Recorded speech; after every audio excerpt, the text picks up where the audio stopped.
একটি মহলে অস্বস্তিটাই স্বাভাবিক।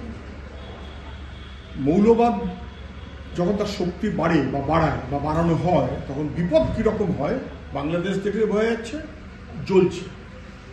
এ শুধু গতকালকের ঘটনায় নয়, গত 2-3 মাস ধরে একই রকমের ঘটনা ঘটছে। আমরা তখনও বলছিলাম মৌলবাদ প্রশ্রয় পাচ্ছে। ভারতবর্ষে মৌলবাদ প্রশ্রয় পেলে কি হয়, ভারতবর্ষে মানুষ টের পাচ্ছেন। সরকার একেবারে রাম মন্দিরের পাশে গিয়ে দাঁড়িয়ে গেল, যেটা সরকারের কাজ নয়। তাতে একটা অংশের মানুষ শঙ্কিত হচ্ছে। সংখ্যাগুরু সাম্প্রদায়িকতা খুব বিপজ্জনক। সারা ভারতবর্ষ দেখলে আমরা এবং বুঝি, বাংলাদেশ দেখলে একই রকমভাবে বোঝা যাচ্ছে সংখ্যাগুরু সাম্প্রদায়িকতা খুব বিপজ্জনক, মৌলবাদ খুব বিপজ্জনক। ভারত সরকার, আমাদের প্রতিবেশী দেশ বাংলাদেশ, একটা সময় আমরা একই বাংলা, ফলে এখানে কজ অফ কনসার্নটা অনেক বেশি, কোনো সন্দেহ নেই।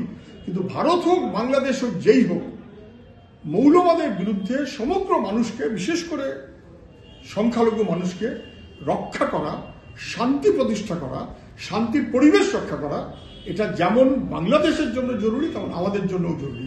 আমাদের দেশ সেই মনোভাবে নিশ্চয়ই কথা বলতে পারে, না হলে অসুবিধায় পড়তে হবে।